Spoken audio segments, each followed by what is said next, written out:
তো সবাইকে জানাই সবার ফার্স্ট গুড মর্নিং। তো তোমরা সবাই কেমন আছো? দিনকাল কেমন চলছে? আশা করি ভালোই চলছে। আমার কিন্তু একটুকু ভালো চলছে না, কারণ তোমরা সবার সঙ্গে আগেরবার শেয়ার করেছিলাম যে আগেরবার মাকে হসপিটালে নিয়ে গেছিলাম। তো এবারও কিন্তু সেম কোনো কিছু উন্নতা হলো না।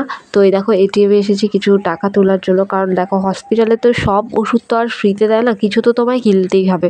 সেজন্য সবার ফার্স্টে আমি ওষুধগুলো নেওয়ার জন্য টাকা তুলে নিলাম কিছুটা, আর তারপর মাকে নিয়ে বেরিয়ে যাব হসপিটালে। জানি না তারপর কী হবে, কী করতে হবে, আদৌ কী হয়েছে। প্রচুর মন খারাপ করছিল এসব ভেবে ভেবে।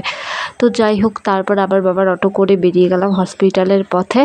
তো যাচ্ছি। তো তোমরা প্লিজ ঠাকুরের কাছে প্রে করো যাতে মা সুস্থ হয়ে বাড়ি ফিরে, আর কিছু চাই না।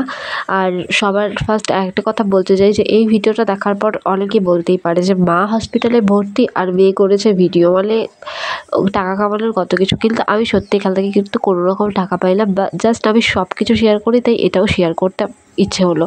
আর তারপর দেখো মাকে ইমার্জেন্সিতে নিয়ে আসার পর সেখান থেকে অ্যাডমিট করলো। তো তারপর দেখো মাকে অক্সিজেন দেওয়া হয়েছিল। তো সারাদিনটা এরকম করে কিন্তু আমি মার সঙ্গেই ছিলাম। আর দেখো আগের দিন উপাস থাকায় আমার তো চোখে মুখে অবস্থা একেবারে 12টা বেজে গেছে। তারপর এলাম একটা দোকানে পরোটা খেতে। তো এখানে পরোটা পাচ্ছিলাম না, তো লুচি আর ডিমের কারিটাই খেলাম। ডিম দেখে আমার প্রচুর খেতে ইচ্ছা করছিল। তো তারপর আবার বেরিয়ে গেলাম হসপিটাল যাওয়ার জন্য, কারণ আমাকে তো এখন মার সঙ্গে থাকতেই হবে, নাহলে একা একা না আরও ভেঙে পড়বে। আমার মা একটুতেই ভেঙে পড়ে, তো আর ভীষণ ভয়ও পাই কিন্তু। তো সেই জন্য আবার চলে গেলাম আমি হসপিটালের ভেতরে। আর সারাদিনটা এভাবেই আমাকে থাকতে হবে, হয়তো দুপুরবেলা বাড়িতে একটু খেতে যাব। তো তারপর দেখো এখানে মা শুয়েছিল। আর দেখো নার্সগুলো, অনেকগুলো নার্স না খুবই ভালো, আর কতগুলো নার্স আছে তাদের ব্যবহারটা খুবই খারাপ। ডক্টর যেটা বলে সেটা যদি আমরা বাড়ির লোককে বলি, তারপর সেটা জন্য না খুব ক্যাটার ক্যাটার করে। তো এই জিনিসটা আমার খুব খারাপ লাগলো, কারণ একটা পেশেন্টকে ডক্টর যা বলবে সেটাই তো করবে, তাই না? একটা পেশেন্ট তো এমন করে খ্যাটখ্যাট করার কি দরকারটা আছে? তো হসপিটালে অনেকটা নিয়ম যেরকম খুবই ভালো, আবার কিছু কিছু মানুষের ব্যবহার খুবই খারাপ। আমার তো খুবই খারাপ লেগেছে। তোমরা কমেন্ট করে বলো যে তোমাদের সঙ্গে এমনটা হয়েছে নাকি আমার মতো করে। তো দেখো তারপরে এখানে সিস্টারদেরকে দেখাচ্ছিলাম, সিস্টারদেরকে দেখাচ্ছিলাম কী করছিল। তো মাকে ওষুধটা দিল, আমাকে বললো এই ওষুধটা এনে দিতে। তো তারপর আমি বেরিয়ে গেলাম ওষুধটা আনার জন্য। আর তারপর দেখো এই দোকানে ওষুধ থাকা সত্ত্বেও আমাকে কিন্তু ওষুধটা দিল না। এখানে লেখা আছে যে যেটা ন্যায্য মূল্যে ওষুধ পাওয়া যায়, বাট কোথায় আমি পেলাম? আমি তো পেলাম না। যাক, আমার তাতে কোনো ব্যাপার না, তবুও আমি তোমাদের বললাম যে এখানে ন্যায্য মূল্যে ওষুধ দেওয়া হয় বলেও তারপর ওষুধ থাকা সত্ত্বেও তারা কেন দেয় না? তো এরকম ছোটোখাটো অনেক জিনিস কিন্তু হয়ে থাকে আমাদের সাথে। তো তারপর বাবার জন্য আমি ওয়েট করছিলাম, কারণ এখন অনেকটা বেজে গেছিলো, যেহেতু আমাকে বাড়ি যেতে হবে। সেজন্য বাবা বললো যে বাবা আসবে নিতে, সেজন্য আমি এখানে দাঁড়িয়ে দাঁড়িয়ে বাবার জন্য অপেক্ষা করছিলাম। আর হাতে দেখো একটা জলের বোতল, কারণ খুব প্রচণ্ড বেশি আমার জল তেষ্টা পেয়েছিলো। তারপর বাবা এলো, মনটাও বেশ খুশি হলো, কারণ এখন বাড়ি যাব। বাড়িতে গিয়ে তোমরা তো সবাই জানো উপাসের পরের দিন ভাত খাওয়ার জন্য মনটা কতটা আকর্তি বিকর্তি করতে থাকে। ভাত পেলে কতটা যে জীবনে শান্তি লাগে সেটা তো আর বলতে হবে না। তো বাড়িতে এলাম, বাড়িতে এসে স্নান টান কমপ্লিট করলাম। স্নান টান কমপ্লিট করে এখন ভাত খেতে বসবো। আর চুলটা একেবারেই ভিজাইনি, কারণ আমাকে তো আবার একটু পরেই বেরিয়ে যেতে হবে। তারপর চুল ছাড়া রেখে হসপিটালে যেতেও বা কেমন লাগে, তাই না? সেজন্য চুলটা আর ভেজালাম না। তো তারপর দেখো খাওয়া দাওয়া কমপ্লিট করে বেরিয়ে পড়েছি যাওয়ার জন্য।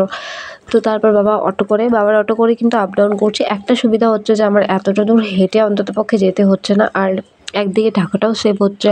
আর কারণ হসপিটাল যেতে গেলে তো তোমরা সবাই জানো যে কত টাকা ভাড়া দিতে হয়। এত টাকা ভাড়া দিয়ে না যেতে খুব গায়ে লাগে। তো তারপর দেখো কথা বলতে বলতে তোমাদের সঙ্গে আমি হসপিটালেও পৌঁছে গেলাম। তো সত্যি কথা বলতে খুবই মন খারাপ লাগছিলো। মার এত শরীর খারাপ, এত শরীর খারাপ, কী বলবো বলো, বলার ভাষা নেই। তো তারপরে এক্সরে করতে নিয়ে গেছিলাম। তারপর ওখান থেকে বললো যে একটা জেরক্স লাগবে, তো জেরক্স করার জন্য বেরিয়েছিলাম। তারপর আবার মা বললো মার মাথার মধ্যে একটু তেল দিতে লাগবে। তো তেল দিব বলে বেরিয়ে এলাম, তেলটা আর সাবানটা নিতে, কারণ এই দুটো তো খুবই দরকারি জিনিস। সেই জন্য আমি আসলাম আবার নিতে এই দুটো। তো তারপর যাই হোক ক্যান্টিনে ঢুকলাম, ক্যান্টিনে ঢুকে নিলাম। ভেবেছিলাম চাও নিব, মা বললো যে চাটা খাবে না। আর সুগার বলতে গেলে আজ থেকে তো 3-4 দিন হলো। আমি ভিডিওটা পরে এডিট করছি, যেহেতু আমি একদমই সময় পাই না ভিডিও এডিট করার। হসপিটাল ঘর করতে করতে না আমার সময়ের খুব অভাব হয়ে গেছে। তো তারপরে মার প্রেশার প্রায় ওই 700 পার করেছিল। তাহলে বুঝতেই তো পারছো যে কতটা সুগার 700 পার করেছিল। তাহলে বুঝতে পারছো যে কতটা সুগার হয়েছিল আমার মার।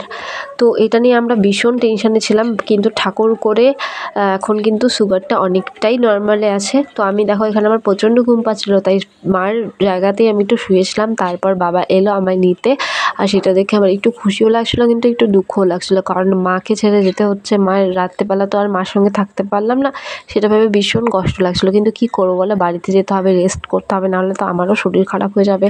তো দেখো তারপর আমি ডাকাতনি সেজে নিয়েছিলাম, কারণ ভীষণ ঠান্ডা ছিল। আর আমি ভাবছিলাম যে মার ঠান্ডা লেগেছে, এরপর যদি আমারও আমি ঠান্ডা লাগিয়ে ফেলি তাহলে তো আর রক্ষাই নেই। সেই জন্য আমি আমাকে ডাকাতের মতন করে সাজিয়ে নিয়েছিলাম নিজেকে। তো যাই হোক, সারা দিন এত খাটলাখাটির পরে আমার ভীষণ টায়ার্ড লাগছিলো, তাই ভাবলাম যে ভিডিওটা এখানেই শেষ করি। তোমাদের কেমন লাগলো অবশ্যই কমেন্ট করে কিন্তু জানিও।